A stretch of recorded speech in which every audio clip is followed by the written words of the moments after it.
स्त्री के किस पाप के कारण उसका गर्भ गिर जाता है। भगवान शिव ने माता पार्वती को बताया रहस्य।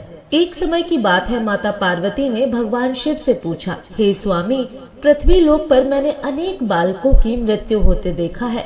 अनेक बालकों की तो माँ की कोख में ही मृत्यु हो जाती है। हे स्वामी, कृपया मुझे बताने की कृपा करें कि किस कारण से एक स्त्री का गर्भ गिर जाता है, किस कारण से एक माता को अपनी संतान को खोने का दुख सहन करना पड़ता है। तब भगवान शिव ने कहा, हे देवी पार्वती, आपने मानव जाति के कल्याण हेतु उचित ही प्रश्न किया है। मनुष्य के पूर्व जन्म के कर्म के अनुसार ही उसे दूसरे जन्म में दुख भोगने पड़ते हैं, परंतु गर्भवती स्त्री का गर्भपात होने के पीछे उसके द्वारा इसी जन्म में किए हुए पाप होते हैं। एक गर्भवती स्त्री को गर्भधारण करने के बाद कुछ ऐसे काम हैं जिन्हें नहीं करना चाहिए। यदि वह स्त्री वह काम करती है तो निश्चित ही उसका गर्भपात हो जाता है। भगवान शिव ने कहा, हे देवी पार्वती, इस विषय में एक प्राचीन कथा है जो मैं आपको सुनाता हूँ। आप इस कथा को ध्यान से सुनिए। जो भी मनुष्य इस कथा को पूरा सुनता है, मैं उसके 100 अपराध माफ करता हूँ। तब माता पार्वती ने कहा, हे स्वामी, मैं इस कथा को पूरा अवश्य सुनूंगी। कृपया आप मुझे वह कथा सुनाना आरंभ कीजिए। तब भगवान शिव माता पार्वती को कथा सुनाना आरंभ करते हैं और कहते हैं, हे देवी पार्वती, प्राचीन समय की बात है। मगध देश में एक अत्यंत शोभायमान नगरी थी। उस नगरी में एक व्यापारी रहता था जो बहुत ही धनवान था। उसके घर में किसी चीज की कोई कमी नहीं थी। उसकी एक पुत्री थी जिसका नाम मोहिनी था। उस व्यापारी ने अपनी पुत्री का विवाह दूसरे नगर में रहने वाले एक वैश्य के पुत्र के साथ कर दिया। मोहिनी अपने पति के साथ रहने के लिए ससुराल में चली गई। ससुराल में जाने के बाद उसके ससुराल वाले मोहिनी के साथ प्रेम और सम्मान के साथ आचरण करने लगे। मोहिनी अपने ससुराल में बहुत प्रसन्न थी। मोहिनी की सास का नाम मीनाक्षी था, जो स्वभाव से अत्यंत क्रूर और दुष्ट स्वभाव की थी।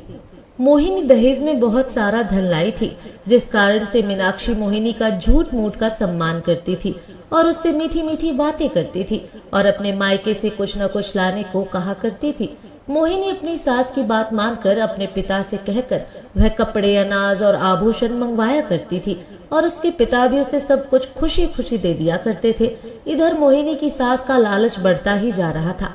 वह मोहिनी के मायके का सब कुछ हड़पना चाहती थी, लेकिन भोली भाली मोहिनी इस बात से अनजान थी। वह उसकी सास की मीठी मीठी बातों से जल्द ही प्रसन्न हो जाती थी और उसकी हर बात को मान लिया करती थी।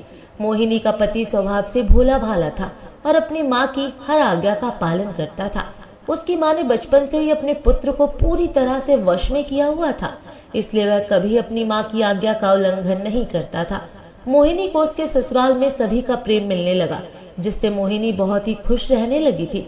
उसके पिता भी मोहिनी को खुश देखकर बहुत प्रसन्न थे और वह अपनी पुत्री को प्रसन्न देखने के लिए हर वस्तु का त्याग करने के लिए तैयार थे। इस प्रकार से कुछ महीने बीत जाने के बाद मोहिनी गर्भवती हो गई। जब यह बात उसकी सास को पता चली तो वह भी बहुत खुश हो गई। उसने तुरंत ही मोहिनी के माता पिता को इस बात की सूचना दी और साथ ही बड़ी बड़ी वस्तुओं की मांग की। मोहिनी के पिता इस समाचार को सुनकर प्रसन्न हुए और फिर वह बहुत सारे वस्त्र, मिठाइयाँ और आभूषण लेकर मोहिनी के ससुराल में पहुंच गए। वहां पर उनका बड़े ही प्रेम से आदर सत्कार किया गया। मोहिनी भी अपने पिता को देखकर बहुत प्रसन्न हुई। फिर कुछ समय रुककर मोहिनी के पिता उसी दिन अपने घर वापस लौट गए। इधर मोहिनी का गर्व बढ़ता गया और मोहिनी की सास भी उसका बहुत अच्छी तरह से ख्याल रखने लगी। लेकिन कुछ ही दिनों के बाद ऐसी दुर्घटना घटी जिससे मोहिनी का जीवन दुखों से भर गया। उसके हंसते खेलते जीवन में अचानक से अंधकार छा गया। एक दिन अचानक ही मोहिनी का गर्भ गिर गया, जिससे मोहिनी की सास बहुत क्रोधित हो गई और फिर मोहिनी से कहने लगी, अरे पापनी, तूने कौन सा पाप किया है? कुल का नाश करने वाली कलंकनी, तूने अपने ही बच्चे को खा लिया। जन्म देने से पहले ही उस बच्चे को मार डाला। इस प्रकार से मोहिनी की सास उसे सुनाने लगी, जिससे मोहिनी दुखी और उदास हो गई और कहने लगी, सासू माँ, इसमें मेरा क्या दोष है? मुझे समझ में नहीं आ रहा कि ऐसा मेरे साथ क्यों हुआ। मैं निर्दोष हूँ, मैंने कोई पाप का कार्य नहीं किया है। लेकिन मोहिनी की सास को उस पर थोड़ी भी दया नहीं आई और वह कहने लगी, अरे दुष्टा, तूने अवश्य कोई पाप किया है जिससे तेरी संतान गर्भ में ही मर गई। उल्टा और पापनी स्त्रियों के बच्चे पेट में ही मर जाते हैं।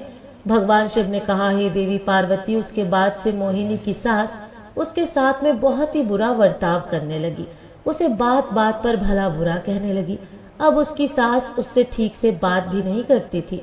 दिन भर घर का सारा काम करवाने लगी और दिन भर काम करने के बाद ही उसे रात को आराम करने को मिलता था। मोहिनी को घर का झूठा भोजन खाना पड़ता था। अचानक से अपनी सास का ऐसा बदलाव देखकर मोहिनी को बड़ा डर लगने लगा और वह अपनी सास के सामने आने से भी डरने लगी। फिर और कुछ महीने बीत जाने के बाद मोहिनी फिर से गर्भवती हो गई, जिससे उसके घर वाले सभी प्रसन्न हो गए। लेकिन मोहिनी की सास को उतनी खुशी नहीं हुई।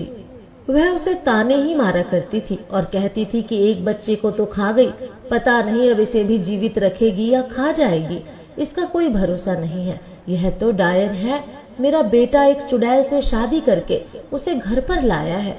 भगवान शिव ने कहा, हे देवी पार्वती, लेकिन मोहिनी चुपचाप सहन करती रही।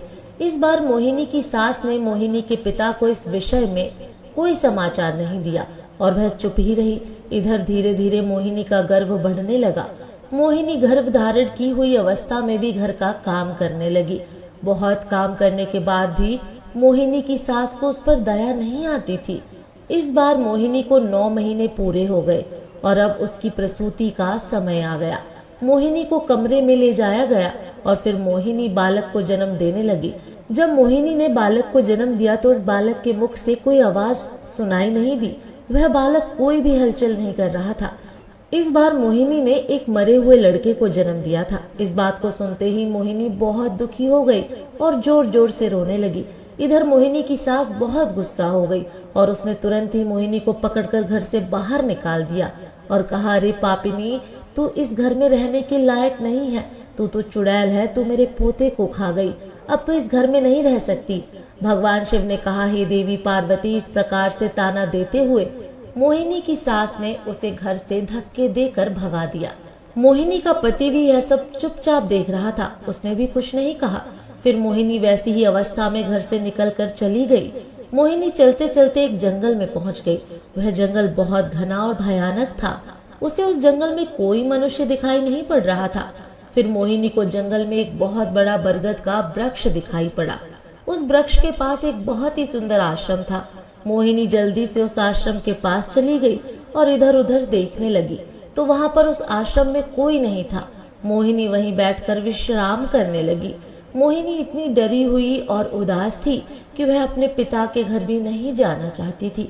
उसे यह भय लगने लगा कि कहीं उसकी वजह से उसके पिता का समाज में अपमान न हो, इसलिए उसने उस जंगल में रहने का निर्णय लिया और वह उस आश्रम में निवास करने लगी।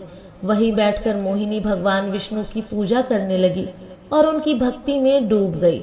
अनेक दिनों तक वहां पर उसने भगवान विष्णु की तपस्या की। फिर कुछ दिनों के बाद उस आश्रम पर एक साधु एक गाय को लेकर आए। वह साधु अत्यंत विलक्षण थे। उनके मुखमंडल पर सूर्य की भांति तेज था। ऐसा प्रतीत हो रहा था कि उन्होंने सैकड़ों वर्षों तक तपस्या की हो। जब मोहिनी उन साधु महात्मा को देखती है तो बड़ी प्रसन्न होती है और उनका स्वागत करती है और कहती है, पधारिए महाराज, आपका स्वागत है, आप कोई महान पुण्यात्मा दिखाई पड़ रहे हैं। मोहिनी के ऐसे वचन सुनकर साधु महात्मा ने कहा, हे पुत्री, तुम कौन हो और किस कारण से इस वन में अकेली निवास कर रही हो? यदि कोई गोपनीय बात ना हो तो मुझे सच सच बताओ, तुम यहाँ पर अकेली क्यों रह रही हो?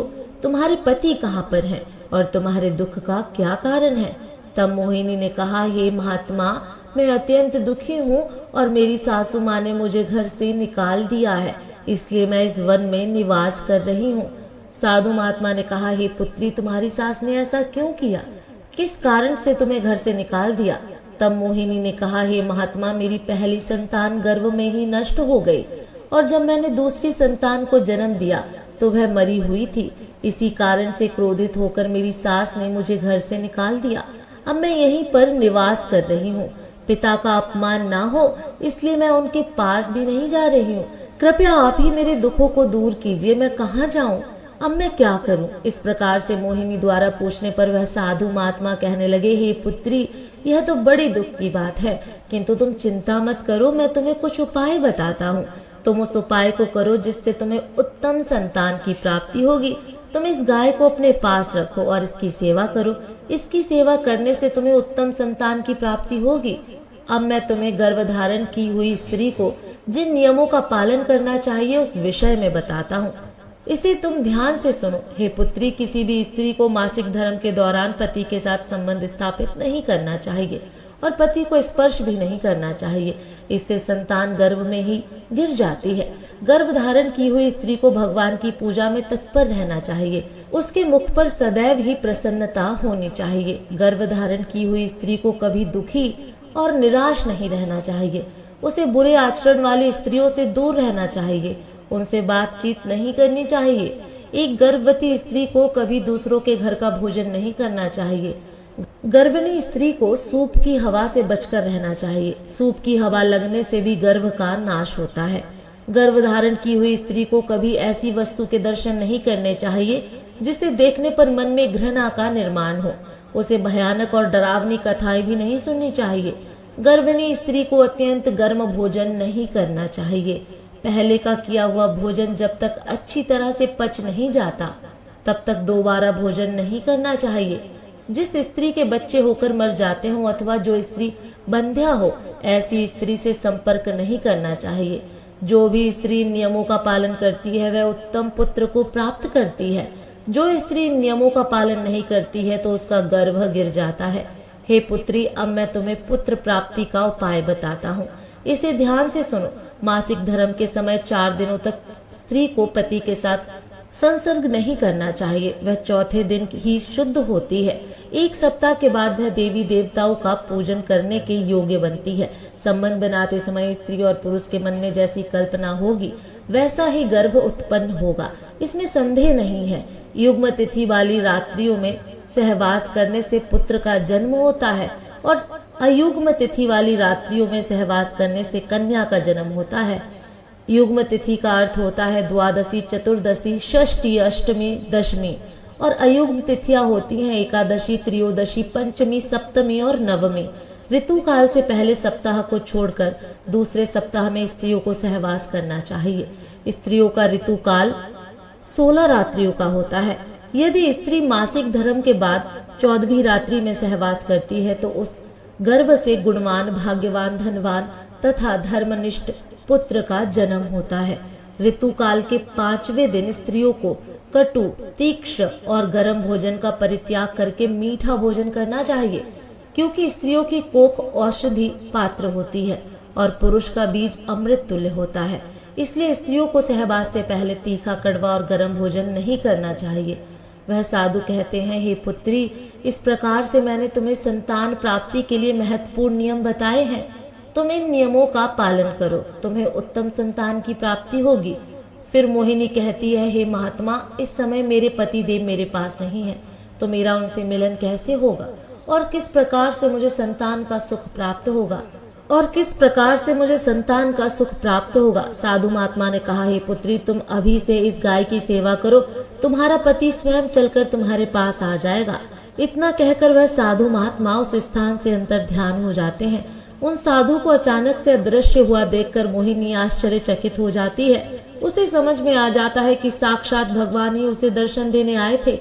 फिर मोहिनी नित्य उस गाय की सेवा करने लगती है। रोज सुबह उठकर वह गाय को चारा डालती है और भगवान विष्णु की आराधना करने लगती है। उधर मोहिनी के पति को सपने में साक्षात भगवान विष्णु जाकर उसे दर्शन देते हैं और उसे उसकी पत्नी के पास जाने की आज्ञा देते हैं। मोहिनी का पति दूसरे दिन जागते ही अपनी पत्नी को खोजता हुआ उस वन में चला जाता है। फिर उसे उस जंगल में एक आश्रम दिखाई पड़ता है, तो वह उस आश्रम के पास जाता है तो उसे उसकी पत्नी मोहिनी दिखाई पड़ती है। तो वह अपनी पत्नी को देखकर बहुत प्रसन्न हो जाता है। फिर वह भी अपनी पत्नी के साथ उसी वन में निवास करने लगता है। कुछ दिनों के बाद मोहिनी का ऋतु काल आता है और वह उन साधु महात्मा के द्वारा बताए हुए नियमों का पालन करते हुए अपने पति के साथ सहवास करती है। उसके पति के मिलन से मोहिनी पुनः गर्भ धारण कर लेती है और फिर 9 महीने तक वह गर्भ उसके अंदर बढ़ने लगता है। फिर 9वें महीने के बाद मोहिनी को एक अत्यंत सुंदर पुत्र की प्राप्ति होती है, जिसके कारण से मोहिनी और उसका पति दोनों बहुत प्रसन्न होते हैं। पुत्र का जन्म होने के बाद वह गाय भी उसे स्थान से अदृश्य हो जाती है। इस चमत्कार को देखकर मोहिनी और उसका पति दोनों अचंभित हो जाते हैं।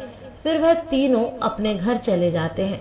उधर मोहिनी की सास अपने पुत्र को मोहिनी के साथ एक बच्चे को लेकर आता हुआ देखकर बहुत प्रसन्न हो जाती है और उससे पूछती है, बहू, किस कारण से तुम्हें पुत्र की प्राप्ति हुई? फिर मोहिनी अपनी सास को सारी हकीकत बता देती है।